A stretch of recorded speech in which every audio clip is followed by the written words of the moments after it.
ಎಲ್ಲರಿಗೂ ನಮಸ್ಕಾರ. ಪುಸ್ತಕ ಪರಿಚಯದ ಇನ್ನೊಂದು ವಿಡಿಯೋಗೆ ನಿಮಗೆಲ್ಲರಿಗೂ ಸ್ವಾಗತ. ಇವತ್ತು ನಾನು ಎನಿಮಲ್ ಫಾರ್ಮ್ ಎನ್ನುವ ಈ ಪುಸ್ತಕವನ್ನು ತೆಗೆದುಕೊಂಡು ಬಂದಿದ್ದೇನೆ. ಇದನ್ನು ಬರೆದವರು ಜಾರ್ಜ್ ಆರ್ವೆಲ್. ಜಾರ್ಜ್ ಆರ್ವೆಲ್ ಭಾರತದಲ್ಲೇ ಜನಿಸ್ತಾರೆ. ಜನಿಸಿದ 1 ವರ್ಷದಲ್ಲೇ ಅವ್ರನ್ನ ಇಂಗ್ಲೆಂಡಿಗೆ ಕರ್ಕೊಂಡು ಹೋಗಲಾಗುತ್ತೆ. ಅವರ ತಂದೆ ಬ್ರಿಟಿಷ್ ಅಫಿಷಿಯಲ್ ಆಗಿ ಸೇವೆ ಸಲ್ಲಿಸ್ತಾ ಇರ್ತಾರೆ, ಭಾರತೀಯ ಸಿವಿಲ್ ಸರ್ವೀಸಸ್ ಅಲ್ಲಿ. 1903ರಲ್ಲಿ ಇವರು ಜನಿಸ್ತಾರೆ. ಆಗ ಬ್ರಿಟಿಷ್ ಆಳ್ವಿಕೆ ಇತ್ತು, ನಿಮಗೆಲ್ಲ ಗೊತ್ತಿದೆ, ಭಾರತದಲ್ಲಿ. ಅವರು ನಂತರ ಅವ್ರ ಮದುವೆ ಆದ ನಂತರ ಸ್ಪೇನಿಗೆ ಹೋಗ್ತಾರೆ ಅನಿಸುತ್ತೆ. ನಂತರ ಅವರು ಈ ಪುಸ್ತಕವನ್ನು ಬರೀತಾರೆ, ಎನಿಮಲ್ ಫಾರ್ಮ್ ಎನ್ನುವ. ಇದು ಸಣ್ಣ ಕತೆ ಅಂತ ಹೇಳ್ಬೋದು. ಒಂದು 10 ಚಾಪ್ಟರ್ ಇದೆ ಅಷ್ಟೇ, ಭಾಳ ಸಣ್ಣ ಪುಸ್ತಕ ಇದು. ಇದು ನೋವೆಲ್ಲಾ ಅಂತ ಹೇಳ್ತಾರಲ್ಲ, ಅದಕ್ಕೆ ಅದು ಇದು ಏನು ಹೇಳ್ತಾ ಇದ್ದಾರೆ ಇದರಲ್ಲಿ ಅನ್ನೋದನ್ನು ನೋಡ್ತಾ ಹೋಗೋಣ. ಮೊದಲಿಗೆ ಈ ಪುಸ್ತಕ ಎನಿಮಲ್ ಫಾರ್ಮ್ ಅಂತ, ಇದು ಒಂದು ರಾಜಕೀಯ ವ್ಯವಸ್ಥೆ ಹೇಗೆ ವರ್ಕ್ ಆಗುತ್ತೆ ಅನ್ನೋದು ಭಾಳ ಚೆನ್ನಾಗಿ ಬಿಂಬಿಸಿದ್ದಾರೆ ಇದರಲ್ಲಿ. ಮತ್ತು ಪವರ್ ಆ್ಯಂಡ್ ಪೊಲಿಟಿಕ್ಸ್, ಒಬ್ಬ ಮನುಷ್ಯ ಹೇಗೆ ನಾನು ಅಧಿಕಾರ ದಾಹಿಯಾಗಿ ಹೇಗೆ ತನ್ನ ವಿರೋಧಿಗಳನ್ನು ಹತ್ತಿಕ್ತಾನೆ, ಹೇಗೆ ಸುಳ್ಳು ಸುದ್ದಿಗಳನ್ನು ಪ್ರಚಾರಪಡಿಸ್ತಾನೆ, ತಮ್ಮ ವಿರೋಧಿಗಳ ಬಗ್ಗೆ ಸುಳ್ಳು ಸುದ್ದಿಯನ್ನು ಪ್ರಚಾರಪಡಿಸೋದು. ಆಮೇಲೆ ಮೊದಲಿಗೆ ಒಂದು ನೆರೇಟಿವನ್ನು ಕೊಟ್ಟಿರ್ತಾರೆ, ಒಂದು ಘೋಷವಾಕ್ಯವನ್ನು ತೆಗೆದುಕೊಂಡು ಬಂದಿರ್ತಾರೆ. ನಂತರ ಅದನ್ನು ತಿರುಚುತ್ತಾ ಅದು ಜನರಿಗೆ ಗೊತ್ತಾಗದೇ ಇದ್ದಂತೆ ಅದನ್ನು ಬದಲಿಸಿರ್ತಾರೆ ಅಂತ. ಆ ರೀತಿಯಾದದನ್ನು ಇದರಲ್ಲಿ ಭಾಳ ಚೆನ್ನಾಗಿ ವಿವರಿಸ್ತಾರೆ. ಇದೊಂದು ಎಲ್ಲರೂ ಓದಬಹುದು, ಎಸ್ಪೆಷಲಿ ಪೊಲಿಟಿಕಲ್ ಸೈನ್ಸು, ಸೋಷಾಲಜಿ ಈ ಸಬ್ಜೆಕ್ಟನ್ನು ತೆಗೆದುಕೊಂಡವರು ಭಾಳ ಇಷ್ಟಪಟ್ಟು ಓದ್ಬೋದು ಅಂತ ಅಂದ್ಕೊಳ್ತೀನಿ. ಭಾಳ ಚೆನ್ನಾಗಿ ಇದೊಂದು ಸಣ್ಣ ಇದರಲ್ಲಿ ಎಲ್ಲ ವಿಚಾರಗಳು ಇದೆ. ಒಂದು ರಾಷ್ಟ್ರ ಹೇಗೆ, ಹೊಸ ರಾಷ್ಟ್ರ ಹೇಗೆ ಕಲ್ಪನೆ ಆಗುತ್ತೆ, ನಂತರ ಅದರಲ್ಲಿ ಅಧಿಕಾರಗಳನ್ನು ಹೇಗೆ ಜನ ಪಡೀತಾರೆ, ನಂತರ ಅಲ್ಲಿ ಅಧಿಕಾರ ದಾಹಕ್ಕೋಸ್ಕರ ಅವರು ರಾಜಕಾರಣಿಗಳು ಏನೇನೆಲ್ಲ ಮಾಡ್ತಾರೆ, ಜನರನ್ನು ಹೇಗೆ ದಾಸ್ಯಕ್ಕೆ ಒಳಪಡಿಸ್ತಾರೆ, ಮತ್ತು ನಮ್ಮ ಪ್ರಗತಿಯ ಕಲ್ಪನೆಯಲ್ಲಿ ಜನರು ಹೇಗೆ ದಾಸ್ಯಕ್ಕೆ ಒಳಗಾಗ್ತಾ ಬರ್ತಾರೆ ಅಂತ. ಇದರಲ್ಲಿ ವಿಂಡ್ ಮಿಲ್ಲನ್ನು ಅವರು ಮಾಡೋದಕ್ಕೋಸ್ಕರ ವ್ಯಾಪಾರಕ್ಕೆ ತೊಡಗೊಳಿಸ್ತಾರೆ ಹೊರಗಡೆ ದೇಶಗಳ ಜೊತೆಗೆ ಅಂತ. ಆ ರೀತಿಯಾಗಿ ತೋರಿಸಿದ್ದಾರೆ. ಇದನ್ನು ಮುಖ್ಯವಾಗಿ ಅವರು ರಷ್ಯನ್ ರೆವಲ್ಯೂಷನ್ ಇದೆಯಲ್ಲ ಅದರ ಮೇಲೆ ಬರೆದಿದ್ದಾರೆ ಅಂತ ಹೇಳ್ತಾರೆ. ಜೋಸೆಫ್ ಸ್ಟಾಲಿನ್ ಇದ್ದರು ಆವಾಗ, ಅವರು ಹೇಗೆ ಅಧಿಕಾರಕ್ಕೆ ಬಂದರು, ಹೇಗೆ ಇದ್ದರು ಅನ್ನೋದನ್ನು ತಿಳಿಸೋದಕ್ಕೋಸ್ಕರ ಬರೆದಿದ್ದಾರೆ. ಹಾಗಾಗಿ ಆಗಿನ ಕಾಲದಲ್ಲಿ ಇದನ್ನು ಪಬ್ಲಿಷ್ ಮಾಡೋದಕ್ಕೆ ವಿರೋಧ ಇತ್ತು ಅಂತ. ಕಮ್ಯುನಿಸಮನ್ನು ತೋರಿಸೋದಕ್ಕೆ ಎನಿಮಲಿಸಮ್ ಅಂತ ಇಲ್ಲಿ ಅದನ್ನು ಉಪಮೇಯವಾಗಿ ಬಳಸಿದ್ದಾರೆ. ಈ ರೀತಿಗೆ ಇಲ್ಲಿ ಬರುವ ಹಲವು ಪಾತ್ರಗಳು ನಿಜ ಜೀವನದ ಆ ಪಾತ್ರಗಳನ್ನು ಹೋಲ್ತಾ ಇರ್ತು ಅಂತ. ಇದರಲ್ಲಿ ನೆಪೋಲಿಯನ್ ಅಂತ ಇದೆ, ಅದು ಜೋಸೆಫ್ ಸ್ಟಾಲಿನ್ರನ್ನ ಹೋಲಿಸಿ ಬರೆದಿದ್ದು ಅಂತ ಹೇಳ್ತಾರೆ. ಅದೇ ರೀತಿ ಕಾರ್ಲ್ ಮಾರ್ಕ್ಸ್ರ ಸಿದ್ಧಾಂತ ಇದೆಯಲ್ಲ ಕಮ್ಯುನಿಸಮು, ಅದಕ್ಕೆ ಎನಿಮಲಿಸಮ್ ಅಂತ ಕೊಟ್ಟಿದ್ದಾರೆ. ಅಲ್ಲಿ ಒಬ್ಬ ಮನುಷ್ಯನ ಪಾತ್ರ ಬರುತ್ತೆ, ಅವ್ರನ್ನ ಈ ಪ್ರಾಣಿಗಳೆಲ್ಲ ಅವ್ರ ಫಾರ್ಮನ್ನು ತಗೊಳ್ತಾರೆ, ಅದು ಆ ಮನುಷ್ಯ ಈ ಸಾರ್ ರಾಜಮನೆತನಕ್ಕೆ ಸೇರಿದವರು ಅಂತ ಹೇಳ್ತಾರೆ. ಅದೇ ರೀತಿ ಲೆನಿನ್ನೂ ಕೂಡ ಅದು ಪ್ರತಿಬಿಂಬಿಸ್ಬೋದು ಅಂತಲೂ ಹೇಳ್ತಾರೆ.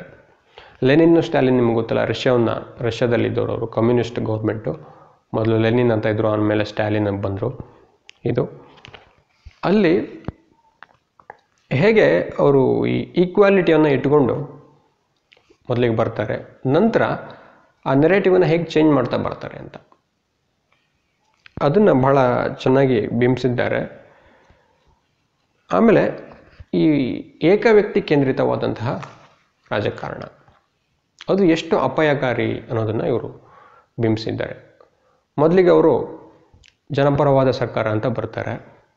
ನಂತರ ಅದೇನಾಗ್ತಾ ಹೋಗುತ್ತೆ ಅಂದರೆ ಅವರ ಸ್ವಹಿತ ಚಿಂತನೆ ಮಾಡ್ತಾರೆ, ಜನರನ್ನೆಲ್ಲ ದಾಸ್ಯಕ್ಕೆ ಒಳಪಡಿಸ್ತಾರೆ.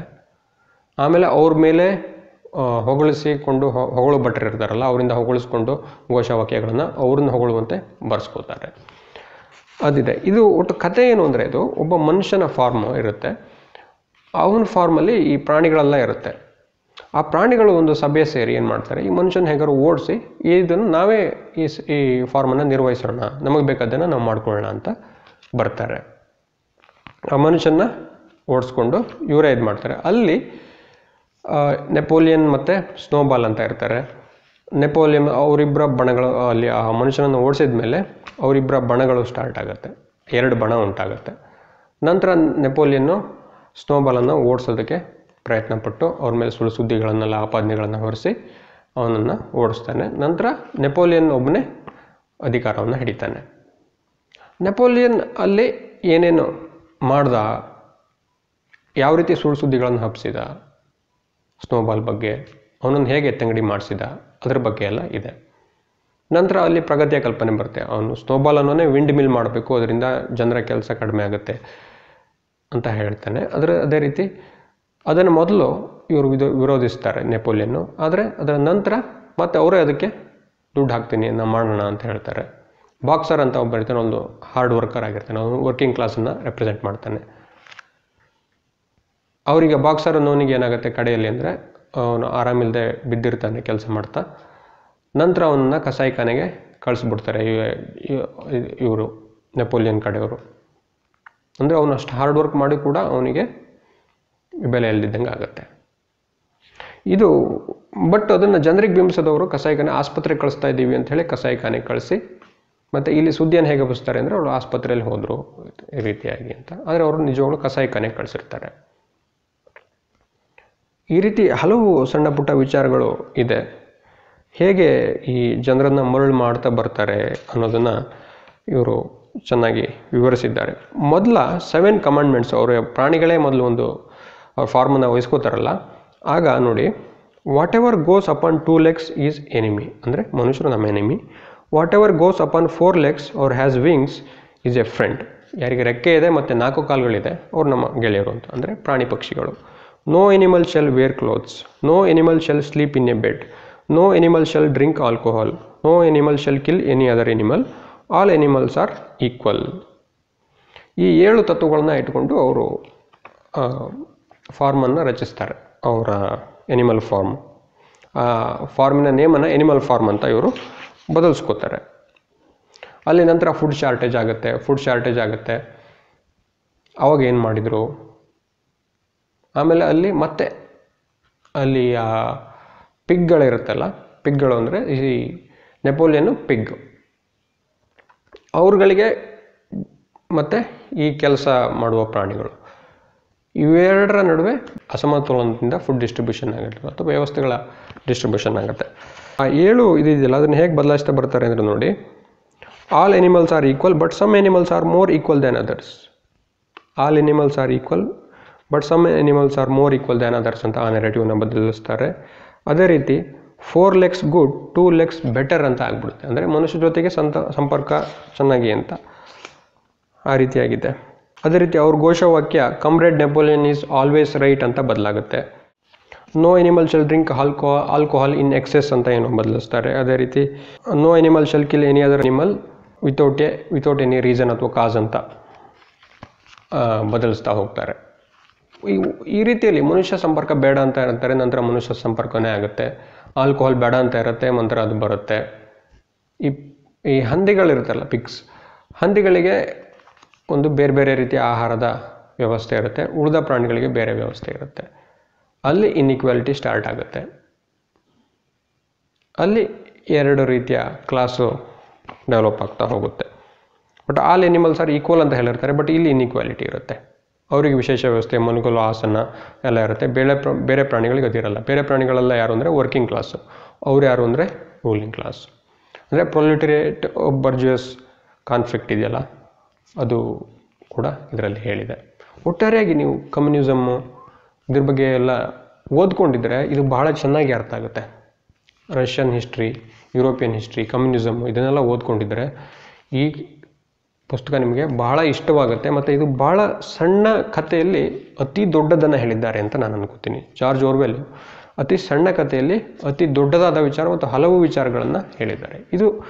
ಅದೊಂದೇ ರಷ್ಯನ್ ಹಿಸ್ಟ್ರಿಗೆ ಒಂದೇ ಅಲ್ಲ, ಇದು ನೀವು ಯಾವುದೇ ದೇಶಕ್ಕೆ ಹೋಲಿಸಿ ಯಾವುದೇ ನಿಮ್ಮ ಕಾರ್ಪೊರೇಟ್ ರಂಗ ಇರ್ಬೋದು ಅಥವಾ ನಿಮ್ಮ ವೃತ್ತಿ ಜೀವನ ಇರ್ಬೋದು, ಅಲ್ಲೂ ಕೂಡ ಇವೆಲ್ಲ ವರ್ಕ್ ಆಗುತ್ತೆ.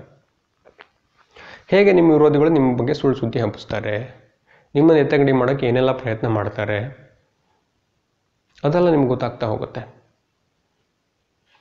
ಹೇಗೆ ಒಂದು ಸರ್ಕಾರ ರಚನೆಯಾಗಿ ಏಕ ವ್ಯಕ್ತಿ ಕೇಂದ್ರಿತ ಆಗಿ ನಂತರ ಅವರಿಗೆ ಹೊಗಳು ಭಟ್ಟರು ಪ್ರಾರಂಭ ಆಗಿ ಆ ಏಕ ವ್ಯಕ್ತಿ ಅವರು ಅಹಂಕಾರಕ್ಕೆ ಒಳಗಾಗಿ ಹೇಗೆ ಎಲ್ಲದನ್ನೂ ಬದಲಿಸ್ತಾ ಬರ್ತಾರೆ, ಸಂವಿಧಾನವನ್ನು ಬದಲಿಸ್ತಾರೆ. ಮೊದಲು ಇಲ್ಲಿ 7 ಪ್ರಿನ್ಸಿಪಲಿಂದ ಬರ್ತಾರೆ. ಆ 7 ಪ್ರಿನ್ಸಿಪಲ್ ಹೇಗೆ ಜನರಿಗೆ ಗೊತ್ತಾಗದೇ ಇದ್ದಂತೆ ಬದಲಾಯ್ತಾ ಹೋಯಿತು, ಅದು ಭಾಳ ಚೆನ್ನಾಗಿ ಇದು ಮಾಡಿದ್ದಾರೆ. ಎನಿಮಲ್ ಫಾರ್ಮಿನ ಇನ್ನೊಂದು ವಿಶೇಷ ಏನು ಅಂದರೆ, ಗಾಂಧೀಜಿಯ ಗ್ರಾಮ ಸ್ವರಾಜ್ಯ ಕಲ್ಪನೆ ಇದೆಯಲ್ಲ, ಅದನ್ನು ನೀವು ತಲೆಯಲ್ಲಿ ಇಟ್ಕೊಂಡು ಇದನ್ನು ಓದಿ ನೋಡಿ. ಆಗ ಎನಿಮಲ್ ಫಾರ್ಮ್ಗಳು ಅವರೇ ಒಂದು ಎನಿಮಲ್ ಫಾರ್ಮ್ ಮಾಡಿ ಅಲ್ಲೇ ವಸ್ತುಗಳನ್ನು ಅಥವಾ ಪದಾರ್ಥಗಳನ್ನು ಬೆಳೆದು ಅಲ್ಲೇ ಅದು ಪ್ರೊಡಕ್ಷನ್ನು ಕನ್ಸಪ್ಷನ್ ಎರಡೂ ಅಲ್ಲಾಗತ್ತೆ. ಅದು ಭಾಳ ಚೆನ್ನಾಗಿ ಇದರಲ್ಲಿ ಇದೆ. ನೀವು ಆ ಕಲ್ಪನೆಯೂ ಇಟ್ಕೊಂಡು ನೋಡಿ. ಆಮೇಲೆ ಮನುಷ್ಯನ ಪ್ರಗತಿಯ ಕಲ್ಪನೆ, ಆ ವಿಂಡ್ ಮಿಲ್ಲನ್ನು ಅವರು ಮಾಡ್ತಕ್ಕಂಥದ್ದು, ಅದರಿಂದ ಆಗ್ತಕ್ಕಂತಹ ಸಮಸ್ಯೆ, ಆ ವಿಂಡ್ ಮಿಲ್ ಅನ್ನೋದು ಒಂದು ಪೊಲಿಟಿಕಲ್ ಸ್ಟ್ರಾಟಜಿಯಾಗಿ ಅಲ್ಲಿ ಇರತಕ್ಕಂಥದ್ದು. ಹೀಗೆ ಈ ಪ್ರಗತಿಯ ಕಲ್ಪನೆ ಎಷ್ಟೋ ಸಲ ಪೊಲಿಟಿಕಲ್ ಸ್ಟ್ರಾಟಜಿ ಆಗಿಬಿಟ್ಟಿರುತ್ತೆ. ಅದನ್ನು ನಾವು ಗಮನಿಸಬೇಕಾಗುತ್ತೆ. ನೀವು ಇದನ್ನು ಓದಿದರೆ ಆ ಖುಷಿ ನಿಮಗೆ ಸಿಗುತ್ತೆ ಅಂತ ಹೇಳ್ತಾ ಈ ರಿವ್ಯೂವನ್ನು ಮುಗಿಸ್ತೀನಿ. ಧನ್ಯವಾದಗಳು.